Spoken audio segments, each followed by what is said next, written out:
Cuando nosotros comenzamos éramos únicos, allá por el año 45.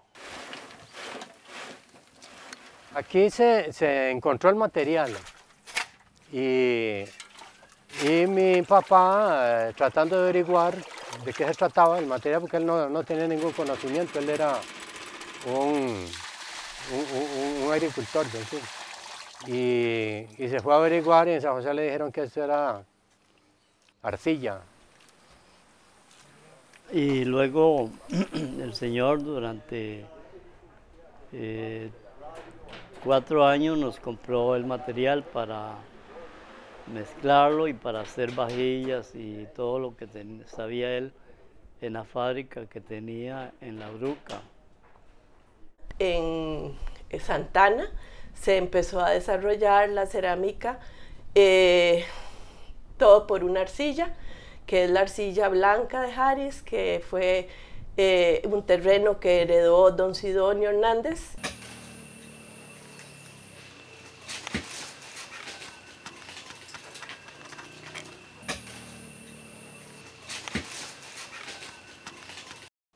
No, el nombre mío es Francisco Paco, conocido como Paco dentro del gremio de los ceramistas. Y estamos aquí en el lugar que dio origen a las cerámicas de Santana. Yo diría que las cerámicas modernas, entre comillas, ¿verdad? De Costa Rica. Y recuerdo que había un señor que trabajaba en torno, porque en esa cerámica de Loruca trabajaban con moldes. Pero llegó a ese señor que trabajaba con tornos y ahí fue donde papá y mi hermano mayor comenzaron a practicar la cuestión del torno. Fueron los que le enseñaron, un señor, don Beto Buendía, de Salvador. Ese torno podría llamarse la rueda de la fortuna.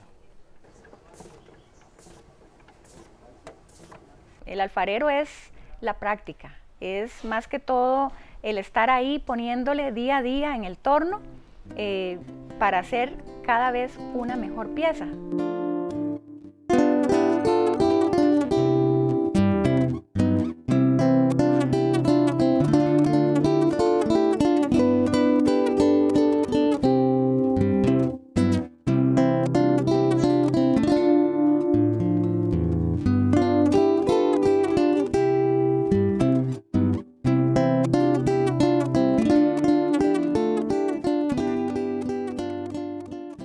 La alfarería es, en esencia, un vínculo profundo entre la tierra y la vida. Es decir, el ser humano que recurre a la tierra, la recoge, la recibe, la amasa, la trabaja, la limpia, la modela y la convierte en un objeto que además, antes de ser arte, fue objeto místico.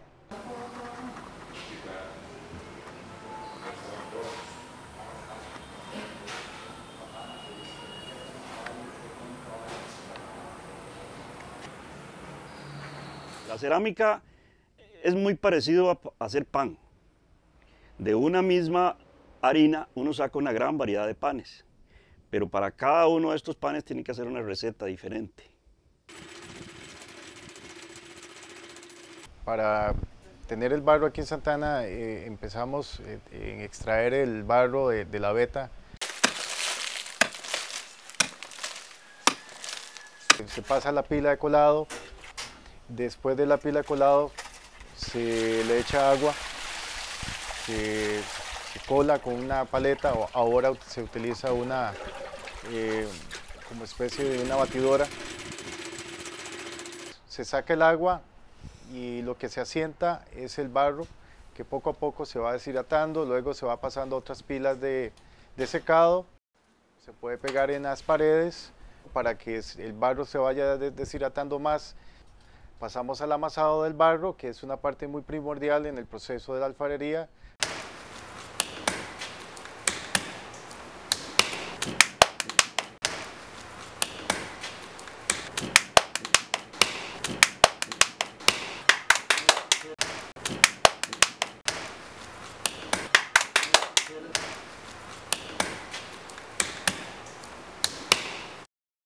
Luego que tenemos la pasta lista, entonces ya la llevamos a la ejecución de la obra. Entonces la ponemos al torno, la ponemos en moldes, la hacemos en placas, cualquier de los métodos de trabajo.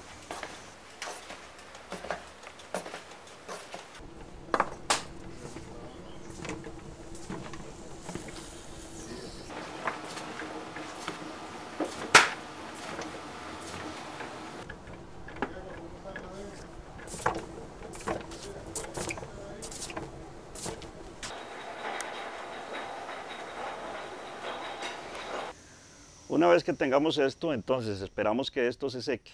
Pasa por un proceso que es húmedo, hueso, y entonces en ese momento va al horno.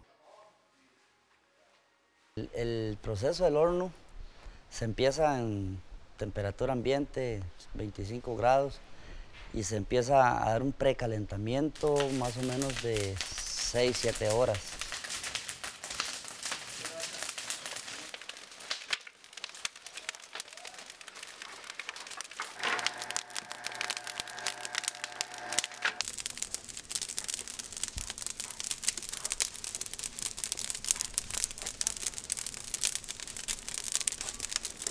Y después de ahí empezamos a echarle más leña y más leña y más leña hasta llegar a 1000 grados, como en un proceso de 8 horas.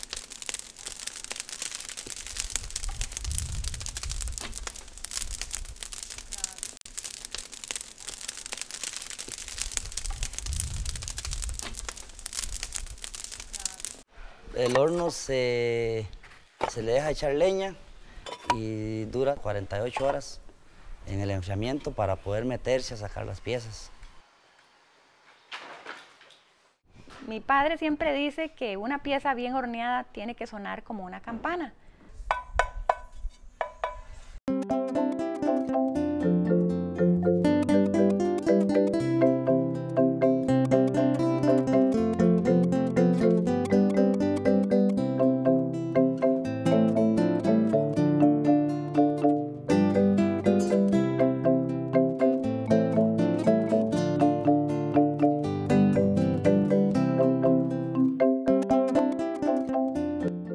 Por muchos años los alfareros, cada uno tenía su horno en su taller. Y era muy bonito ir a visitar el pueblo e ir a visitar los talleres, y parte del atractivo era el horno. Los hornos son vitales, es la vida. La pieza, antes de que pase los 300 grados centígrados, seguirá siendo arcilla. Una vez que pasa ese proceso, ya pierde la condición de arcilla y pasa a ser otro material. Sí hay efectos que solamente se logran con hornos de leña o con hornos de gas, y los hornos eléctricos no lo podía hacer.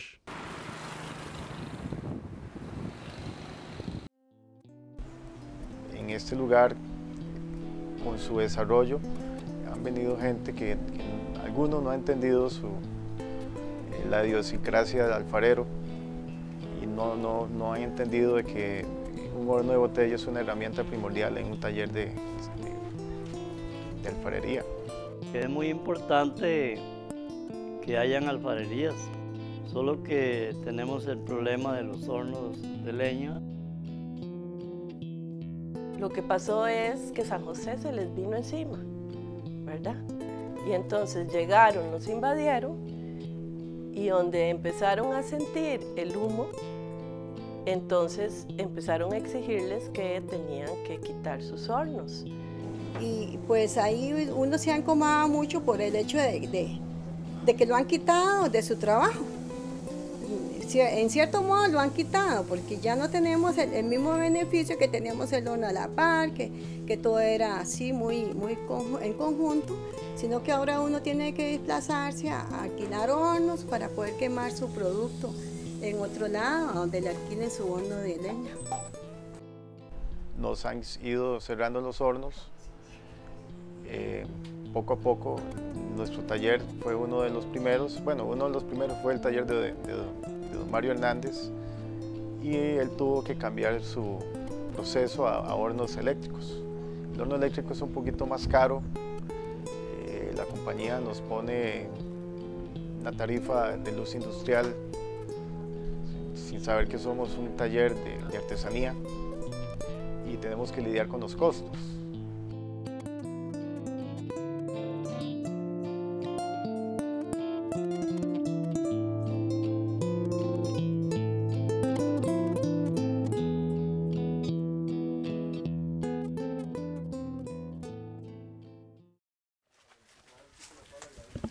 Y digo yo, esta propiedad es invendible, definitivamente.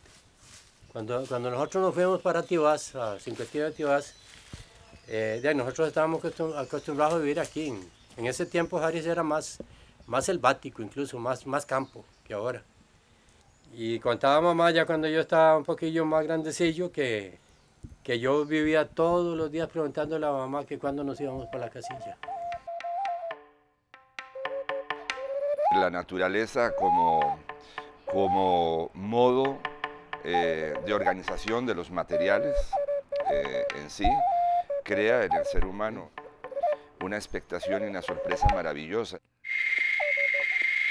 Y esos son chicharros, no se asustan. Yo soy uno que yo no corto un solo árbol. A mí me encanta ver esa montañita que hay arriba, ahí hay una naciente. Y todo esto hace conservar el suelo.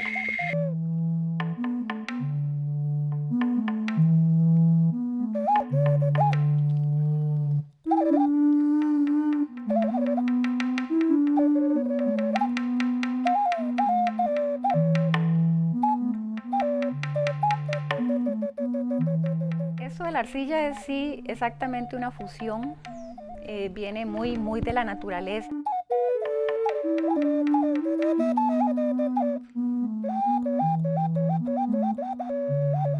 Tenemos una relación directa con la naturaleza en sí. Igual nosotros respetamos mucho la naturaleza y de alguna forma pedimos permiso de poderla utilizar. Así la misma naturaleza o el mismo barro nos devuelve eso, ¿verdad? Ese permiso nos devuelve con piezas muy artísticas, muy artesanales, en donde la misma gente lo va a sentir.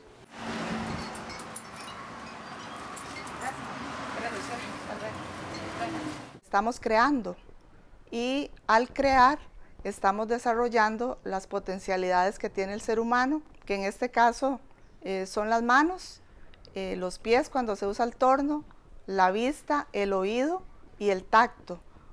Cosa que valoro ahora muchísimo en mi papá, que perdió la vista y a puro tacto y oído puede desarrollar este arte. O sea que lo que bien se aprende no se olvida.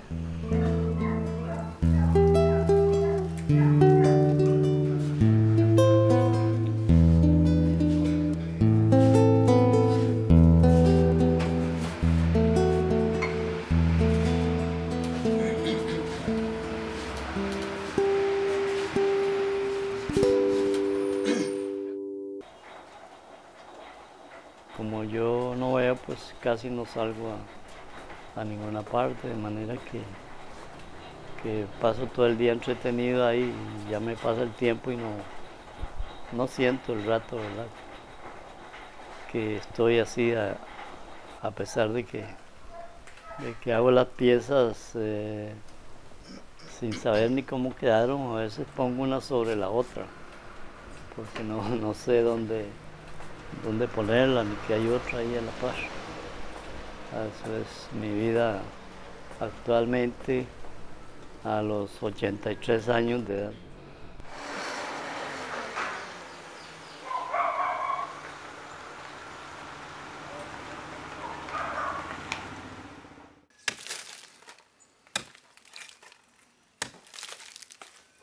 La edad mía, por ejemplo, para estar en trabajos así muy pesaditos es un poquillo complicado y llega uno muy maltratado arriba y ya no puede uno hacer nada, llega a descansar. Sí, me he dedicado a trabajar solo. Yo quisiera como que alguien aprendiera el trabajo, porque pues ya uno viejo, lo que va a quedar es que se va a perder la tradición, ¿verdad?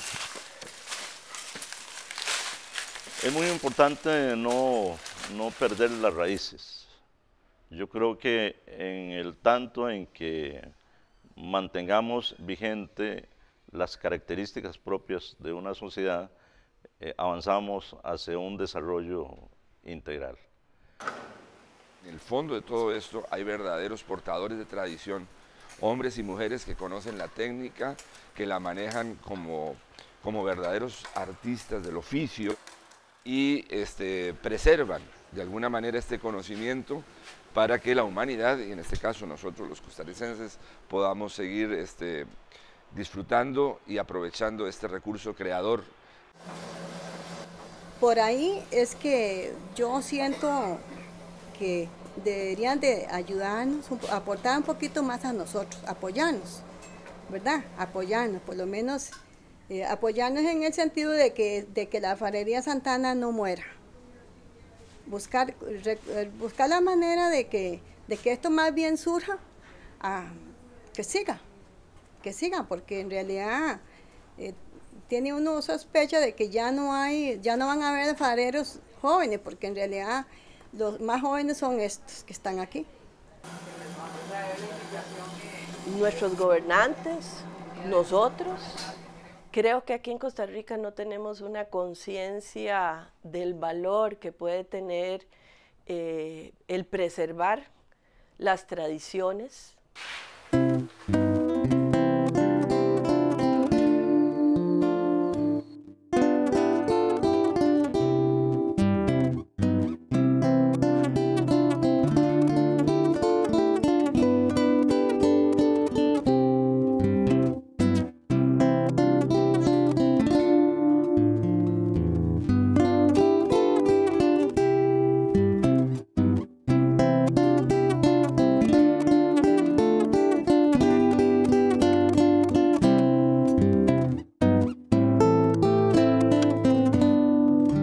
El artista muchas veces necesita ser artesano y el artesano muchas veces incursionar un poco con el artista. No es lo mismo, un trabajo hecho a mano que eso tirado por máquinas por millones. Yo creo que siempre hay gente que valora eso, el trabajo a mano. La calidez que ofrece, la comodidad que ofrece una pieza hecha artesanalmente a una pieza industrial es muy marcada. La cerámica es un conjunto de los elementos como la tierra, el agua, el aire y el fuego. Esa conjunción de esos 4 elementos son una magia. La persona debe de dedicarse a lo que le gusta hacer. Llegué a la conclusión de que esa es la realidad. Uno debe de hacer las cosas jugando, como quien juega, con ese gusto de quien está jugando. Saber que siempre tuve un oficio que nunca me faltó y que